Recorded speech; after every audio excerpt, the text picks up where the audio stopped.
Todos los oyentes de Radio María, un día más, con la gracia del Señor, proseguimos el comentario del Catecismo de nuestra Madre la Iglesia. Estamos dentro de la explicación del Padre Nuestro, estamos en la explicación de la tercera de las peticiones.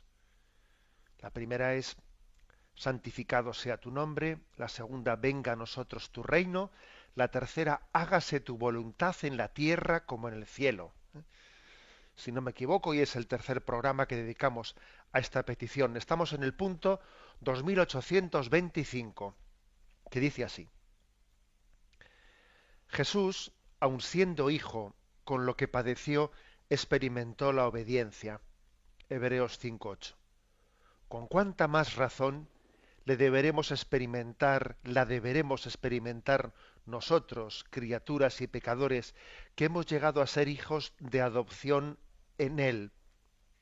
Pedimos a nuestro Padre que una nuestra voluntad a la de su Hijo para cumplir su voluntad, su designio de salvación para la vida del mundo.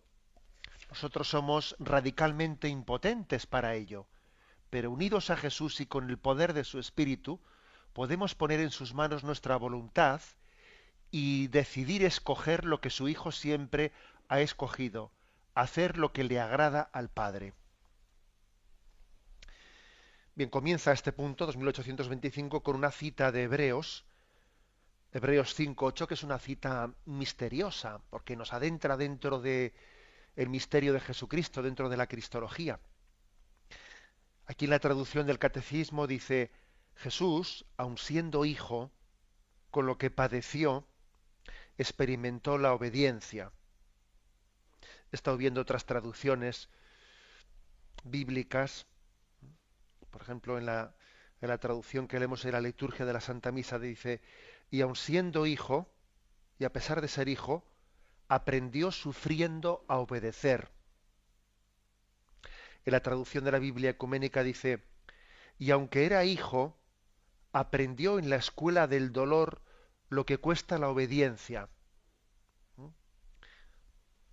Es un término que no es fácil de traducir, pero que ya vemos cuál es el sentido. ¿Mm? Aun siendo hijo, a pesar de ser hijo, aprendió sufriendo a obedecer. Y aunque era hijo, aprendió en la escuela del dolor lo que cuesta la obediencia. Bueno, dicho esto así, alguno podría decir: bueno, pero eso es dolorismo, es masoquismo. El hecho de que se plantee de esta manera, ¿no?, la obediencia a Dios ligada al sufrimiento, ligada, bueno, pues ¿no es acaso esta una visión tenebrista? ¿Acaso la voluntad de Dios no es gozosa? ¿Acaso no dice la Sagrada Escritura: mi alimento es hacer tu voluntad es el gozo de mi corazón, dice los Salmos? Bueno, como muchas veces me habéis escuchado, la palabra de Dios hay que leerla en su integridad. No coger un texto que me resulta más simpático en detrimento de otros.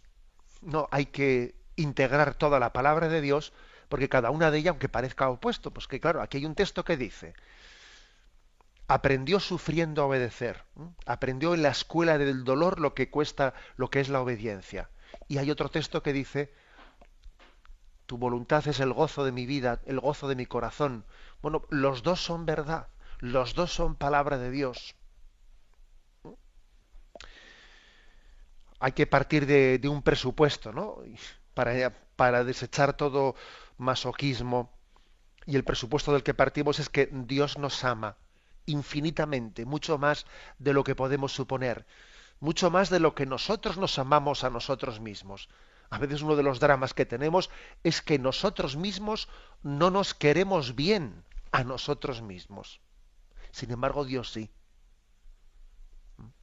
Dios sí nos quiere.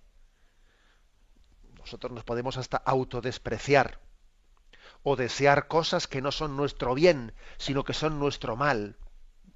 Dar palos de ciego, como se dice, ¿no? Palos de ciego en el sentido que no sabemos exactamente lo que queremos. Queremos ser felices, pero a veces, pretendiendo ser felices, buscamos lo contrario. Dios nos ama y quiere nuestro bien. Partimos de ahí. de ese presupuesto que es que no podemos ponerlo en duda en absoluto. La prueba de que eso es así es la muerte de Cristo en cruz. Se entregó por amor a nosotros.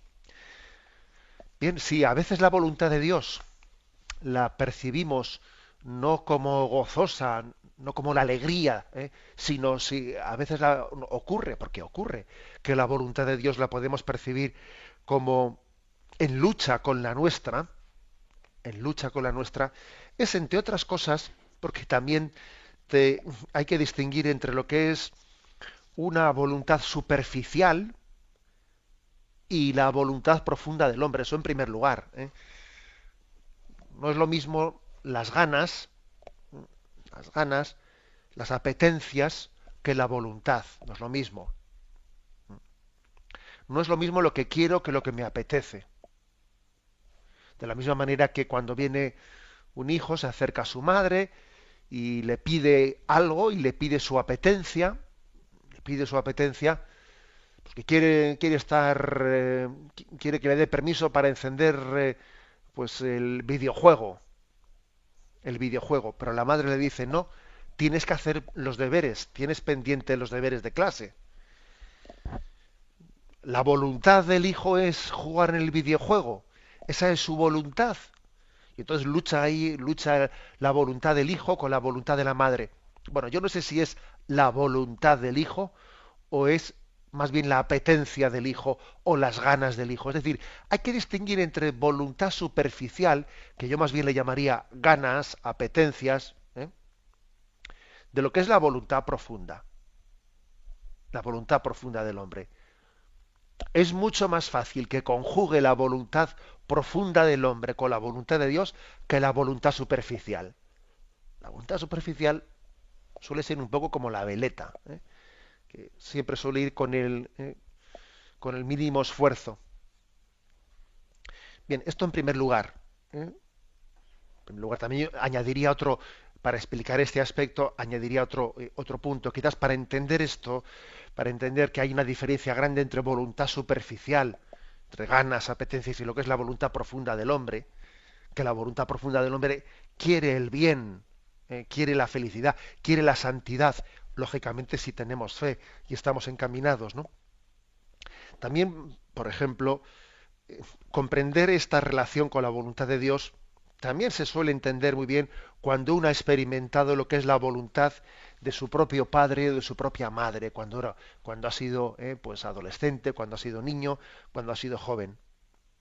Si uno ha tenido una experiencia de unos padres maduros que no le han castigado arbitrariamente, que no han tenido una autoridad desequilibrada, sino que han sabido escuchar al hijo, pero al mismo tiempo han tenido autoridad moral y han sabido encaminarle. Y entonces, aunque el hijo haya tenido en la adolescencia sus rebotes y sus crisis típicas de la edad, ¿no? De la edad de la tontera que decimos, ¿no? De la edad del pavo. Pero después uno ha experimentado que, bueno, que yo tuve ahí mis pulsos mantuve mis pulsos con mis padres, pero yo soy perfectamente consciente que era por mi madurez y los maduros eran pues mis padres, ¿no? Y tuvieron paciencia conmigo y supieron estar ahí sin cederme mis caprichos, pero teniendo también no un ejercicio despótico de la autoridad, ¿no? Cuando uno ha experimentado que ha tenido unos padres maduros, le resulta mucho más fácil entender esto de que aprendió sufriendo a obedecer. Ahora, si uno ha tenido pues una familia desestructurada en la que dependiendo del estado de humor, el estado de ánimo, pues los padres salían por un lado, salían por el contrario de una manera imprevisible, más fruto de su inmadurez que de nada, de un objetivo concreto que se estuviese persiguiendo, pues entonces, queramos que no, la mala experiencia vivida en la familia también tendemos a proyectarla en una especie de desconfianza hacia la voluntad de Dios. Esto suele ser un riesgo, ¿eh? Si nos da cierto vértigo el decir confío en la voluntad de Dios, hágase tu voluntad, ¿no? Bueno, pues eso nos puede ocurrir en la medida que hayamos tenido experiencias en nuestra vida de este estilo, pues propias de una familia, pues no con la suficiente madurez, ¿no? Tenemos que pedirle a Dios el don de la sanación de las heridas que hayan podido quedar en nosotros, para que le quitemos miedo, ¿eh? Miedo a la expresión que se haga la voluntad de Dios. Aquí, porque claro, cada uno pronuncia esa frase desde su situación y es un poco, casi voy a decir, imposible, o difícil desprenderse de los recuerdos o de las consecuencias que ha dejado en nosotros nuestra infancia, nuestra adolescencia, ¿no? Dios nos ama y quiere siempre nuestro bien. Luego, esta expresión, que aun siendo hijo, con lo que padeció, experimentó la obediencia, bien, pues es una expresión que sencillamente conjuga con la experiencia antropológica de que pasar de mis ganas, de mi apetencia, a mi voluntad profunda, y que mi voluntad profunda coincida, ¿no?, con la voluntad de Dios, pues eso no tiene lugar sin un cierto sufrimiento. Obviamente en Jesucristo no pasaba tal cosa. Jesucristo es imagen del hombre maduro y en Jesucristo no existía esa diferencia que nosotros tenemos de voluntad superficial, las ganas, las apetencias. Y no, en Jesús no pasaba tal cosa, pero sin embargo él quiso también experimentar el sufrimiento en la obediencia. Y lo quiso experimentar para que también nosotros, cuando tenemos ese proceso de dificultad en adherirnos a la voluntad de Dios, es decir, en lo que adherirnos a lo que es bueno para nosotros, también nos sintamos acompañados por Jesucristo. Lo que no ha sido asumido no ha sido redimido y Jesús ha asumido la voluntad humana con todas las consecuencias, ¿no?, para que nosotros también en las luchas, en esa lucha que tenemos para decir que se haga tu voluntad, ¿no?, seamos capaces de pronunciar nuestro sí. He hecho mano para explicar esto, para explicar lo que es esta lucha de aprendió sufriendo a obedecer, o en la escuela del dolor aprendió la obediencia. He hecho mano de algunos pasajes de Santa Teresa que son preciosos. Santa Teresa comenta en El Camino de Perfección, que es una de sus obras más famosas, comenta el Padre Nuestro, lo intercala las explicaciones de las peticiones del Padre Nuestro dentro de la descripción que hace de los grados de la oración. Y en el capítulo 32 del Camino de Perfección, Santa Teresa explica esta petición en concreto del Padre Nuestro. El hágase tu voluntad en el cielo como en la tierra. Entonces, queriendo explicar cómo, bueno, pues que cumplir la voluntad de Dios también supone asumir el sufrimiento, como Jesús lo asumió. Dice lo siguiente, la verdad es que es verdaderamente simpática Santa Teresa en las cosas que explica. Dice, con su castellano así, medieval: antes que os diga lo que se gana, os quiero declarar, hermanas, lo mucho que ofrecéis. No os llaméis después a engaño y digáis que no lo entendisteis, no sea como algunas religiosas, que no hacemos sino prometer, y como no lo cumplimos, hay ese reparo de decir que no entendí lo que prometía. Santa Teresa está hablando aquí de decir, oye, tú eres consciente de lo que le dices a Dios cuando le dices hágase tu voluntad. ¿Tú te das cuenta de lo que le estás diciendo? Y continúa ella. ¿Queréis ver cómo se ha con los que de veras piden tal cosa? Preguntadlo a su Hijo, Jesucristo, que se lo pidió a Dios cuando la oración del huerto. El Padre le dio trabajos, dolores e injurias y persecuciones, en fin, que hasta se le acabó la vida con la muerte de cruz. Dios da conforme al amor que nos tiene. A quien le amare mucho, verá que puede padecer mucho por él. Al que amare poco, poco. Tengo yo para mí que la medida del poder llevar gran cruz o pequeña es la del amor. Impresionante aquí Santa Teresa lo que dice, ¿eh? Dice, mira, Dios, tú cuando pides a Dios, hágase tu voluntad, primero, luego no te quejes de las cruces. Eso dice Santa Teresa. Oye, que tú le has dicho hágase tu voluntad. Luego abraza las cruces. Porque Jesús también le pidió al Padre, hágase tu voluntad, y le dio la cruz. Y él abrazó la cruz. ¿Mm? Ahora, dice Santa Teresa algo interesante. Mira, pero confía, porque Dios da las cruces en la medida del amor. Fíjate, dice, a quien le amare mucho, verá que puede padecer mucho por él. Al que le amare poco, poco. Tengo yo para mí que la medida del poder llevar gran cruz o pequeña es la del amor. O sea, es decir, Dios sabe, confiemos en Él, ¿no? Cuando tú dices, hágase tu voluntad, no hay que estar pensando, ay, pero a ver qué voluntad es esa, a ver cuál es, a ver si me da algo que yo no puedo llevar. No, mira, Dios sabe perfectamente, Dios sabe lo que tiene que darle a cada uno. Tú despreocúpate de eso. ¿M? Tú despreocúpate. Dios nos da la fe y Dios da la gracia para poder cumplir su voluntad en cada momento. Despreocúpate de ello. ¿M? Y luego pone un ejemplo muy hermoso, muy, muy bonito aquí Santa Teresa. Dice, está hablando de a sus religiosas, de cómo a veces, oye, le estamos diciendo a Dios, hágase tu voluntad, pero luego parece que nos arrepentimos de habérselo dicho, ¿no? Dice, porque si de otra manera dais la voluntad, es mostrar la joya e irla a dar y rogar que la tomen. Y cuando extiende la mano para tomarla vos a guardar muy bien. Es decir, oye, tú lo que no puedes es ir a Dios, decirle, toma esta joya, toma esta perla preciosa que tengo. Y cuando Dios la va a coger, cierras la mano y le quitas la perla preciosa. Pero no se la habías ofrecido. Entonces, ¿cómo cuando Dios la va a coger, tú vas y se la quitas?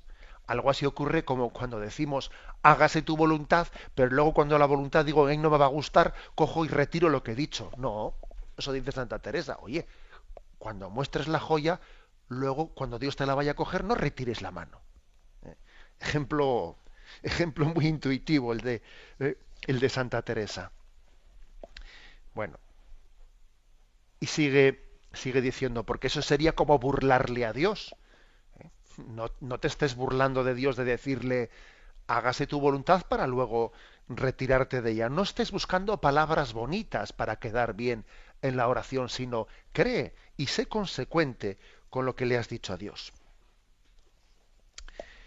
Y dice, esto es contemplación perfecta. ¿Mm?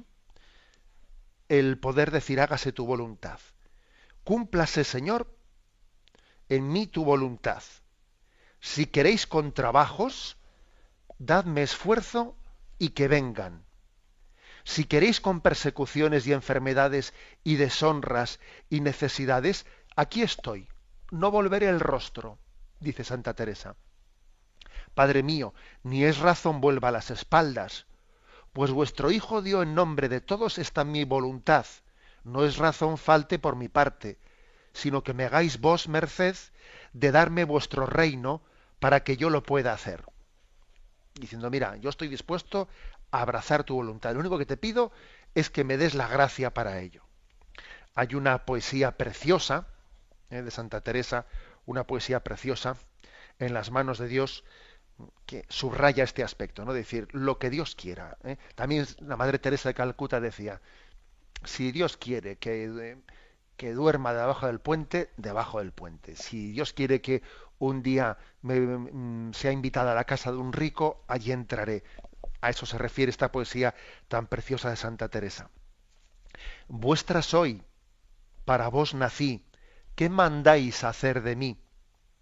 Soberana majestad, eterna sabiduría, bondad buena al alma mía. La gran vileza mirad, Dios alteza, un ser, bondad, que hoy os canta amor así, ¿qué mandáis hacer de mí? Vuestra sois, pues me criasteis, vuestra, pues me redimisteis, vuestra, pues que me sufristeis, vuestra, pues que me llamaste, vuestra, porque me esperaste, vuestra, porque no me perdí, ¿qué mandáis hacer de mí?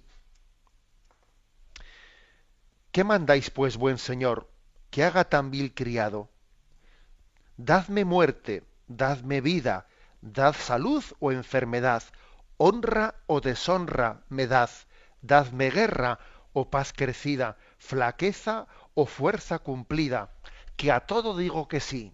¿Qué mandáis hacer de mí?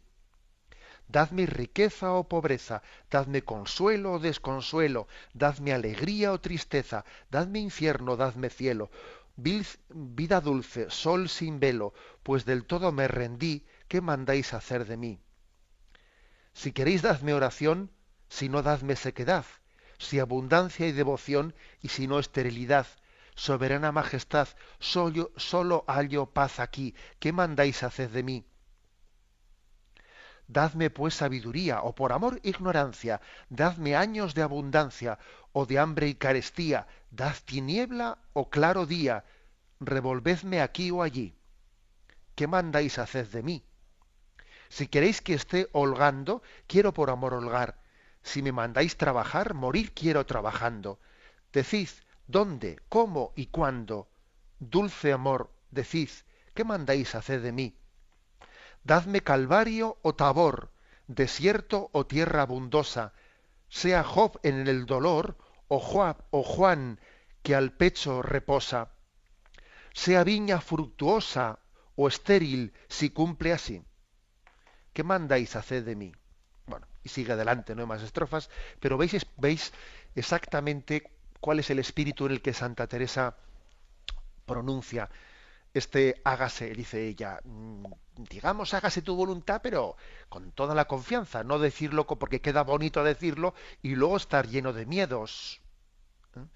Aunque la voluntad de Dios conlleve la cruz, es el bien del hombre. Este es el acto de confianza máximo. El acto de confianza máximo que el Señor nos pide hacer. Tenemos un momento. Catecismo de la Iglesia Católica, con Monseñor José Ignacio Munilla.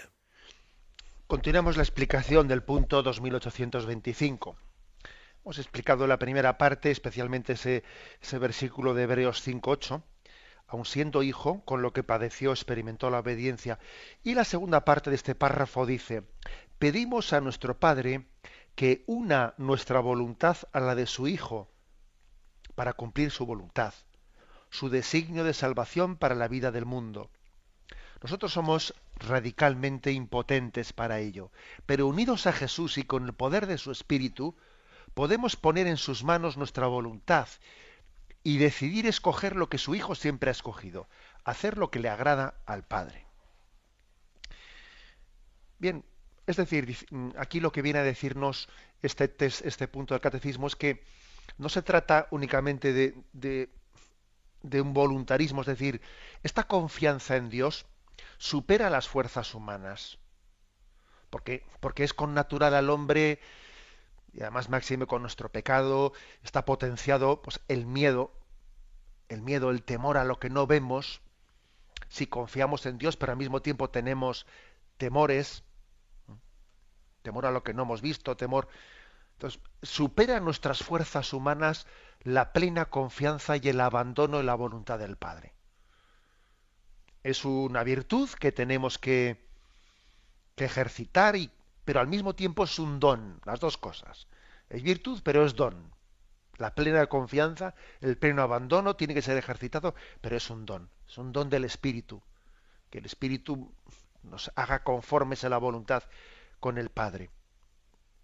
Y por lo tanto tenemos que hacer de ello objeto de nuestra oración. Por eso se pide en el Padre Nuestro, por eso se pide.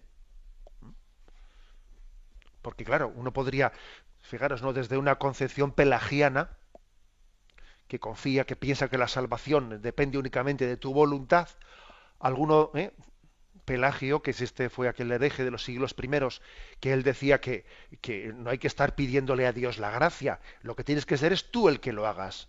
No seas vago pidiéndole a Dios, hágase tu voluntad. No, hazla tú, hazla tú.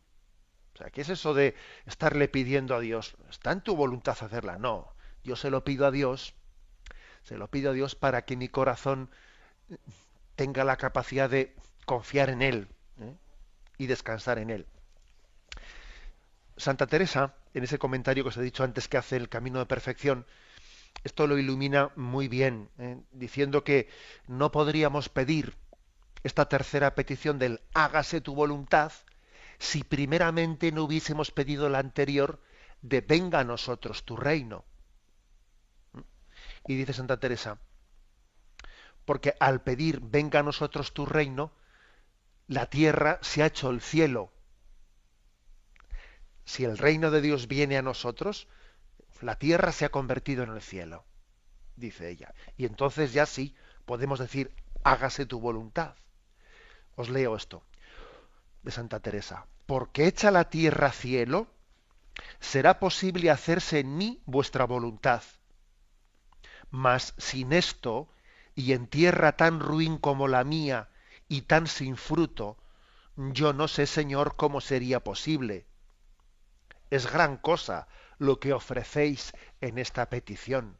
Claro, Santa Teresa es diciendo, si yo sé que por mí misma, si yo tengo una tierra ruin y yo, pues cumplir la voluntad de Dios, me voy a asustar enseguida de ella. Pero como le he pedido, venga a nosotros tu reino, y Dios ha venido a nosotros y Él reina en la tierra, entonces la tierra se ha convertido en el cielo.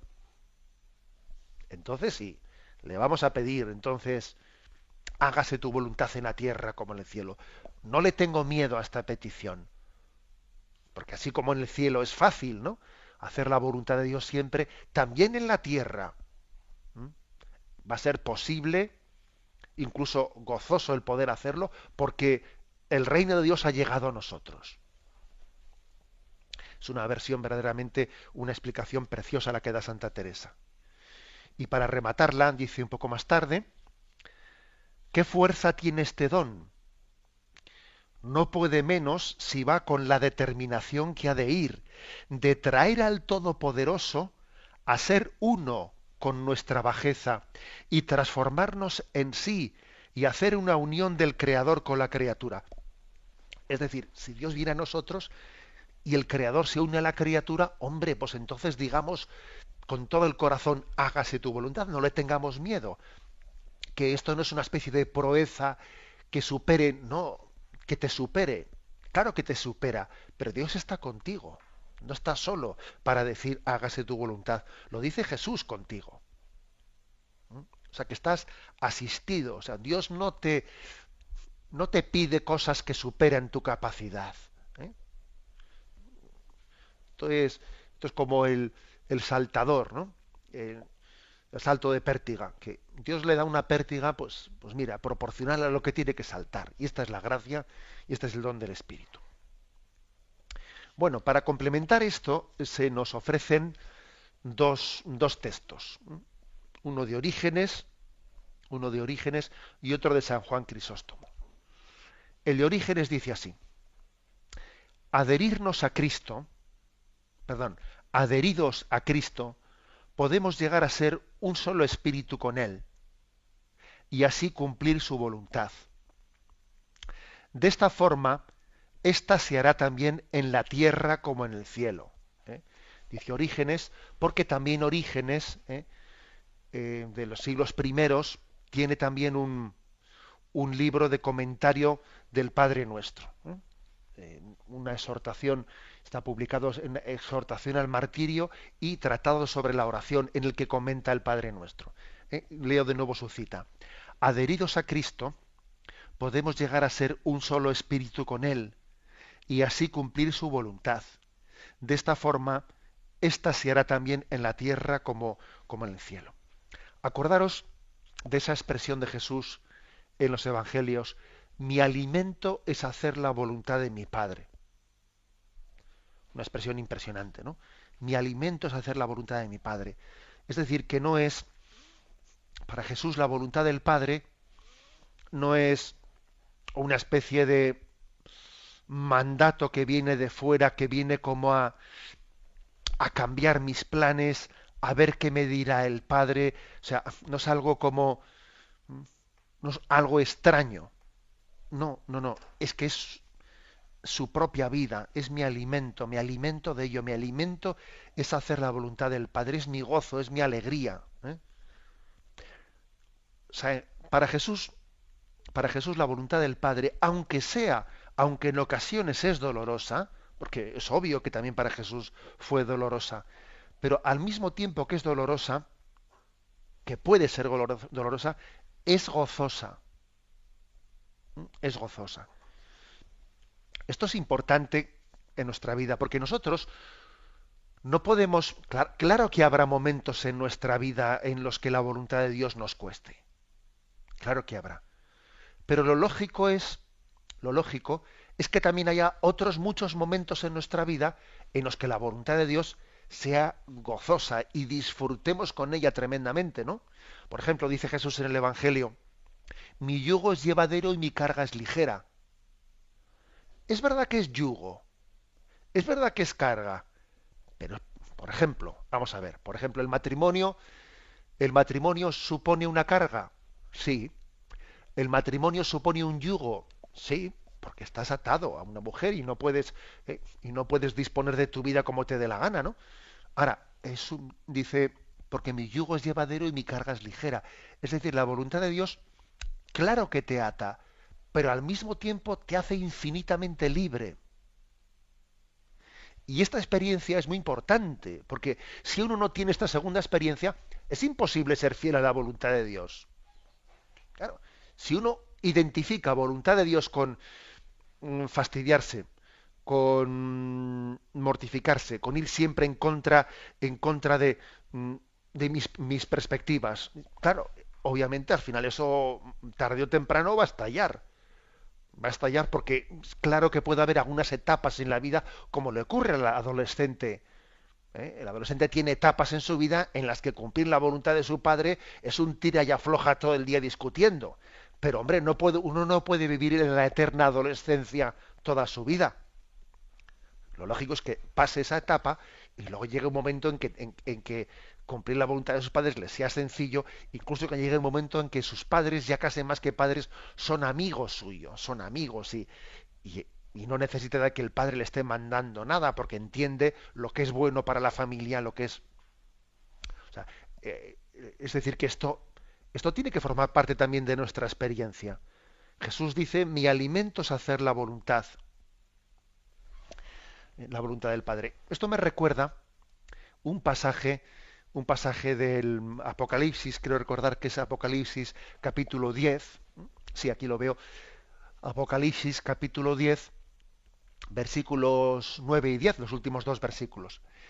Está hablando en ese lenguaje apocalíptico, está hablando del libro de la palabra de Dios, ¿no? Dice, fui donde el ángel y le dije que me diera el librito. Y me dice, toma, devóralo, te amargará las entrañas, pero en tu boca será dulce como la miel. Tomé el librito de la mano del ángel y lo devoré. Y fue mi boca dulce como la miel, pero cuando lo comí se me amargaron las entrañas. Entonces me dicen, tienes que profetizar otra vez contra muchos pueblos, naciones, lenguas y reyes. ¿A qué se refiere esto de que uno recibe este libro, el libro de la palabra de Dios, y que en la boca es dulce y luego cuando lo traga es amargo? O yo me atrevería incluso a decir al revés, que también a veces ocurre que a la boca es amargo y luego uno lo traga y es dulce. Bueno, pues aplicando ese texto del Apocalipsis a lo que estamos hablando aquí de la voluntad de Dios, se refiere a eso. La voluntad de Dios siempre es el bien para el hombre. Ahora es normal que en algunos momentos de nuestra vida pues nos resulte amargo, pero luego, como he dicho, el tema de la etapa de la adolescencia, ¿no? Del joven con sus padres, pero luego, sin embargo, uno madura y entiende que esa voluntad es tu bien y la vives gozosamente sin que te cueste, ¿no? Y al revés, ¿eh? Como dice esta imagen del Apocalipsis, a veces al principio es dulce, pero luego puede causar ardor, al estómago, o al revés. Al principio es costosa y luego es más fácil. Lo lógico, lo lógico es que haya etapas diferentes en nuestra vida. Haya etapas diferentes. El hombre no suele tener un proceso de crecimiento en el que, pues, vaya, vaya teniendo un perfecto equilibrio, no, sino que suele ser un poco inestable. Esto es un poco como la bolsa, con subidas y bajadas, ¿no? Y entonces también puede haber etapas en nuestra vida distintas en las que a veces nos sea muy sencillo abrazarnos a la voluntad de Dios y gozoso y alegre, y otros momentos en los que suframos. O sea, creo que mm, esta experiencia, esta experiencia es normal que la tengamos, de esos altibajos. Lo importante es que confiemos a las duras y a las maduras. Bien, y el segundo texto, el de San Juan Crisóstomo, dice así: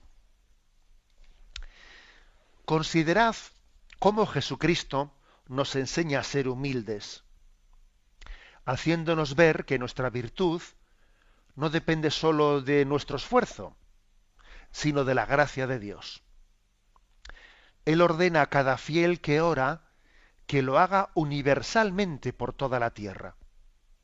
Porque no dice que tu voluntad se haga en mí o en vosotros, sino en toda la tierra, para que el error sea desterrado de ella, que la verdad reine en ella, que el vicio sea destruido en ella, que la virtud vuelva a florecer en ella y que la tierra ya no sea diferente del cielo. Una homilía de San Juan Crisóstomo. Como veis aquí, el catecismo, la verdad es que tiene una riqueza tremenda, no solo de la palabra de Dios, sino de los padres de la Iglesia, que son los mejores intérpretes de la palabra de Dios. Bueno, aquí que dice que nos demos cuenta que Jesucristo nos enseña a ser humildes, sabiendo que la voluntad de Dios, que el cumplimiento de la voluntad de Dios, en primer lugar, no depende solamente de nosotros, no. En primer lugar, la voluntad de Dios es eterna. Y se va a hacer, más allá de nuestra voluntad, más allá de mi pecado. Eso es lo primero. ¿Mm? O sea, la voluntad de Dios es eterna y entonces ojalá yo me abrace a ella, ojalá yo sea colaborador con la voluntad de Dios, pero la voluntad de Dios supera, tenemos que ser muy humildes, para darnos cuenta de que la voluntad de Dios está más allá de que yo sea santo o pecador, ¿no? Dice Santa Teresa en este comentario del Camino de Perfección, dice: mirad, hijas, ello se ha de cumplir lo queramos o no, se ha de hacer su voluntad en el cielo y en la tierra. Creedme, tomad mi parecer y haced de la necesidad virtud. Muy graciosa Santa Teresa. Dice, oye, la voluntad de Dios es eterna, se va a cumplir. Nosotros lo que tenemos que hacer es hacer de la necesidad virtud.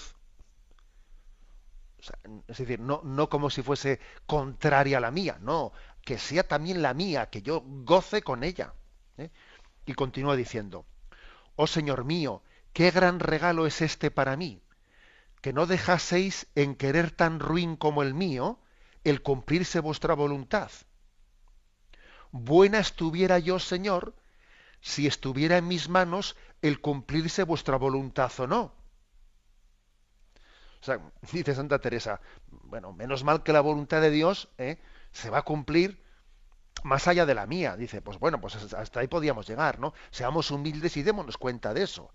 Pero luego dice Santa Teresa, ahora mi voluntad os la doy libremente. Y voy a tener la experiencia de la ganancia, que es dejar libremente mi voluntad en la vuestra, dice Santa Teresa. O sea, que tenemos que ser muy humildes, que yo no soy el centro del universo, que el centro del universo es Dios y su voluntad es eterna.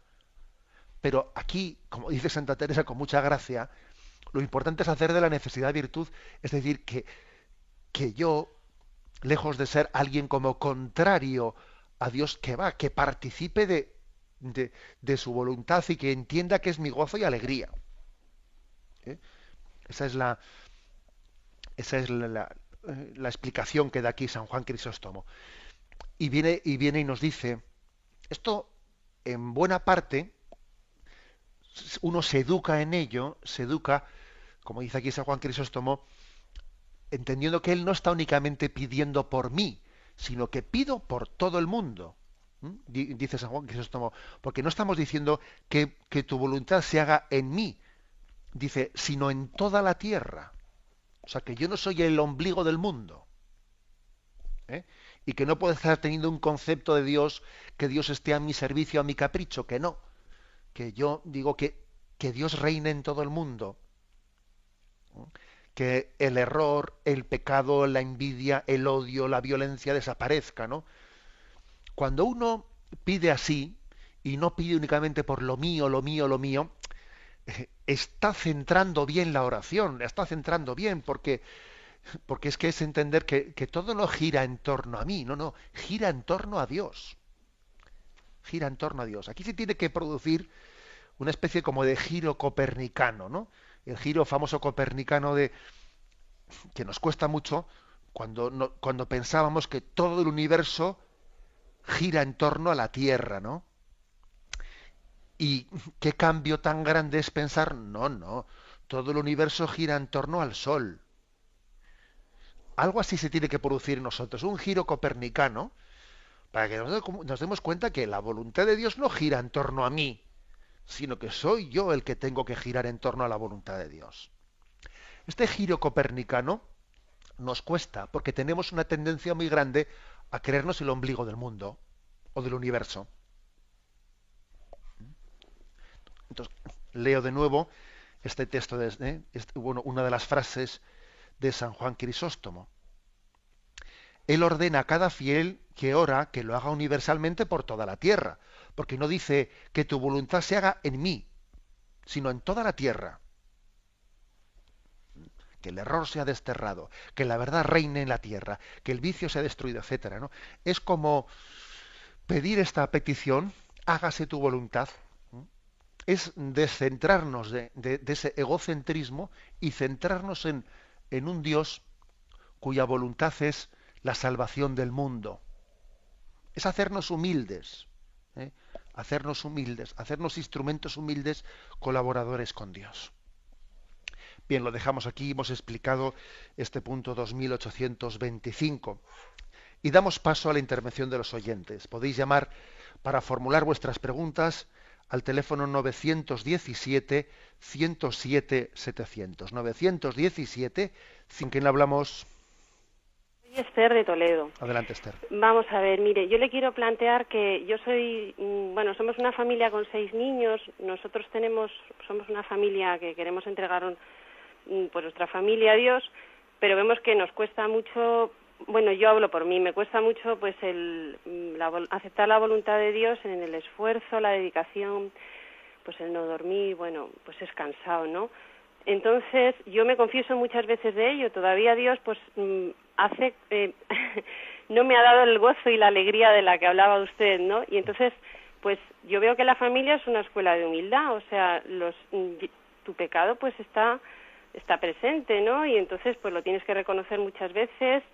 Mirar, hijos, es que nos cuesta, que estamos cansados, nos sale el mal genio. En fin, es una escuela de humildad, se ve todo. Pero a mí me preocupa, todo está en manos de Dios, pero me preocupa transmitir a los niños esa visión negativa de la familia, pues por culpa de ello, ¿no? Y nada más, ya. Es eso esencialmente. De acuerdo. Pues mire, la verdad es que es hermosa, ¿no? Pues esa experiencia que comparte la oyente con nosotros. Es decir, claro, es que en esta vida nos hemos ido acostumbrando pues pues a un vivir cómodamente, a una calidad de vida, bueno, pues a un estatus en el que procuramos huir de la cruz y del sacrificio todo lo que se puede, ¿eh? Yo creo que tenemos el gran problema de nuestra cultura, es que es una cultura del bienestar, que ha hecho del bienestar pues el valor supremo. Entonces, claro, todo lo que sea entregar la vida nos cuesta. Y Jesús nos dice en el Evangelio que el que quiera seguirle, que se olvide de sí mismo y que le siga, ¿no? Entonces, tiene distintos formatos en la vida, ¿no? Y yo le voy a decir al oyente que cuando yo como sacerdote he ido a visitar una familia con muchos niños, y uno cena con ellos y ve lo que es eso, ¿no? Y ve lo que es que unos padres no tienen un metro cuadrado para ellos, ¿no? Porque los niños lo invaden todo y tampoco tienes un rato para ti, porque cuando no llora uno, llora el otro, y cuando no viene este, y cuando uno dice, papá, no entiendo este problema para hacer los deberes, y el pequeño llora y a medianoche te despierta y tú al día siguiente tienes que, en el trabajo tienes que rendir y has dormido mal por la noche. Entonces uno ve todo eso,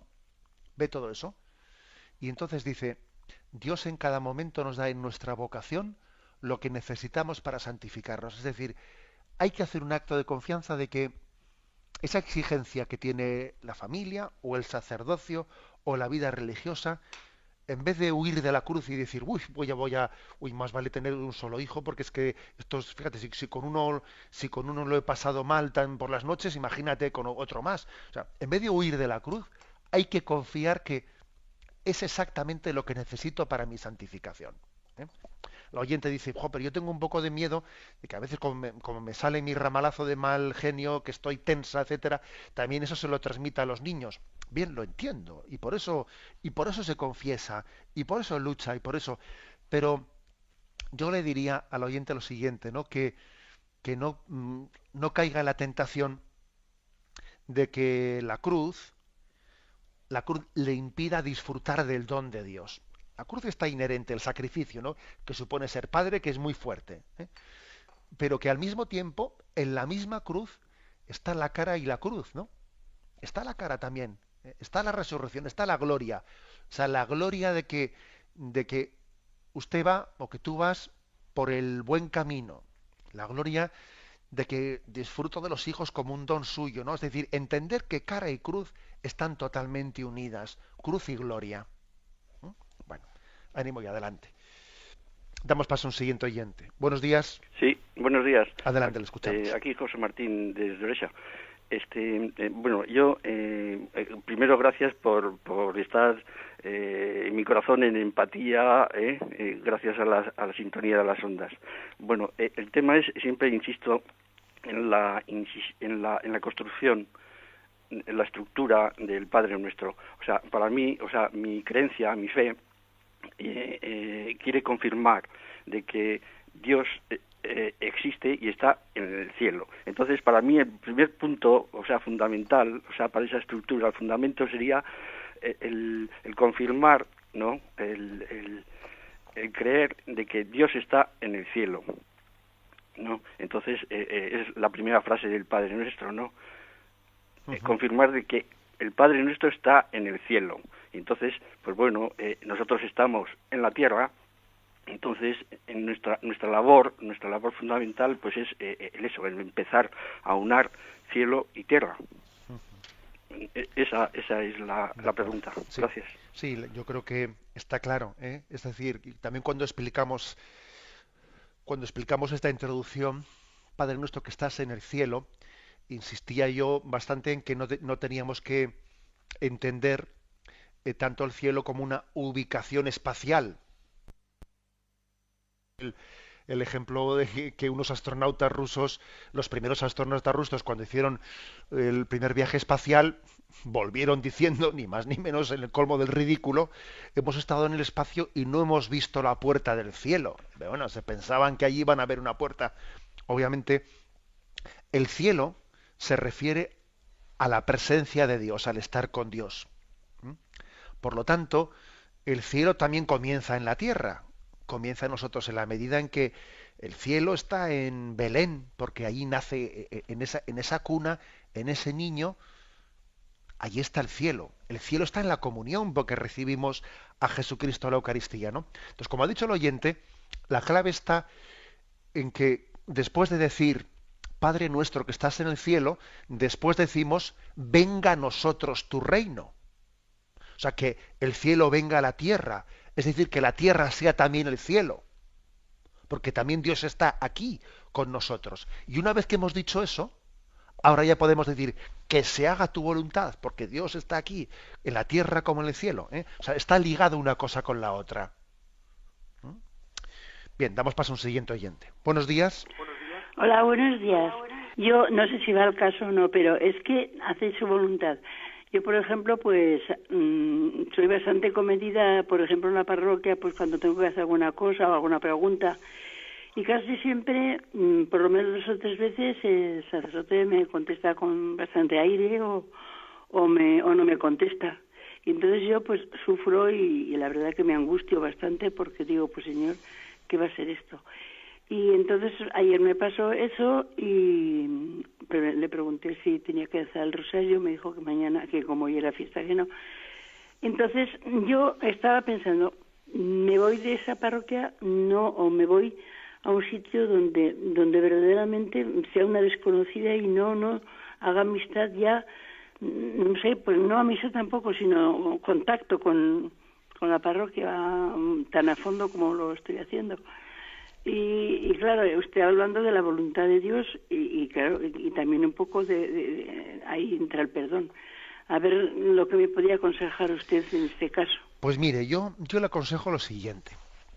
Como pues en una situación así, que es en absoluto, yo le voy a dar un consejo que esté ligado a quien puede ser el culpable, porque perfectamente el culpable puede ser el sacerdote que le falte paciencia, y que bueno, pues que no tenga el sentido paternal que tiene que tener con sus fieles y máximamente con sus colaboradores.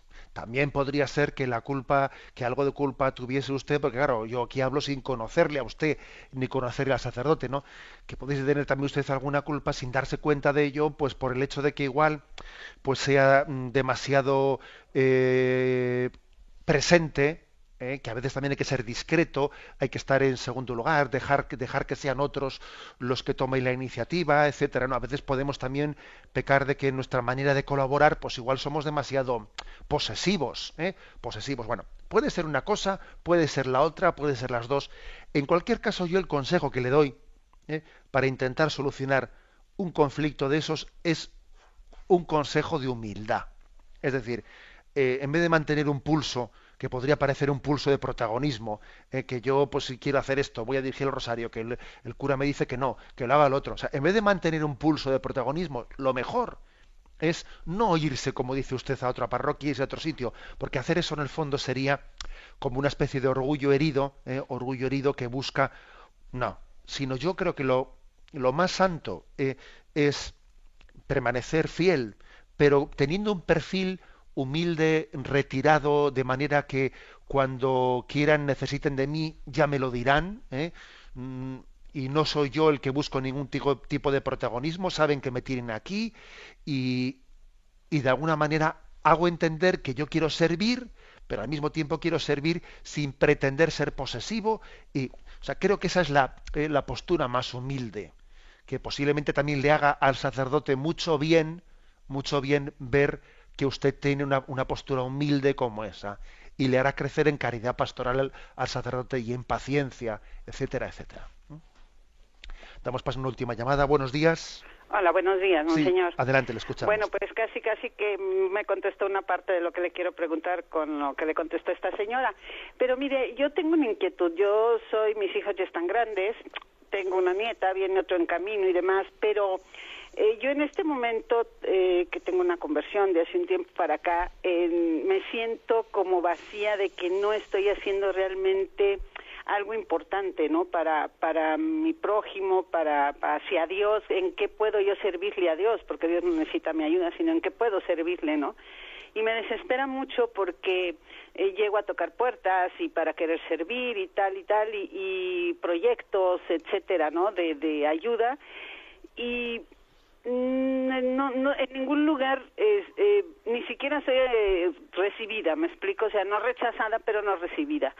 Entonces, yo no sé si me estoy contraponiendo a la voluntad de Dios, no entiendo.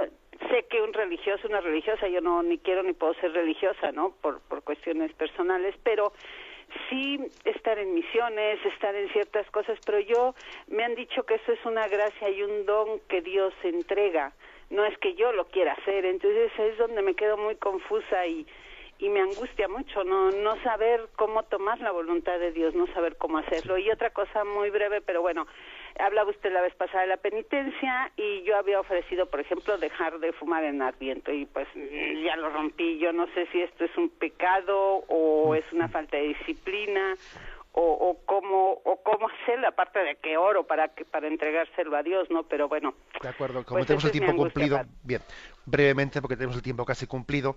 Mire, yo le diría, vamos a ver, a la hora de buscar lo que Dios quiere de usted, de cómo servirle, comience usted sirviendo por las cosas más humildes, porque dice, ¿y cómo podía ir yo a misiones? ¿Y cómo podía yo tal?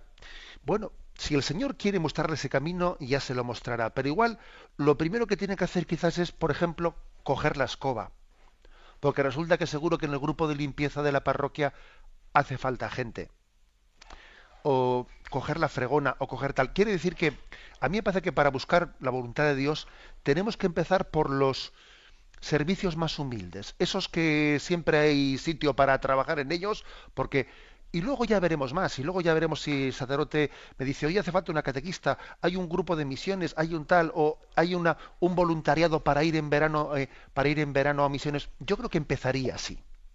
Empezaría así, porque a veces queremos servir en determinados servicios en los que nos sintamos nosotros muy gloriosamente realizados. Y el Señor quiere que seamos lo más humildes, ¿eh?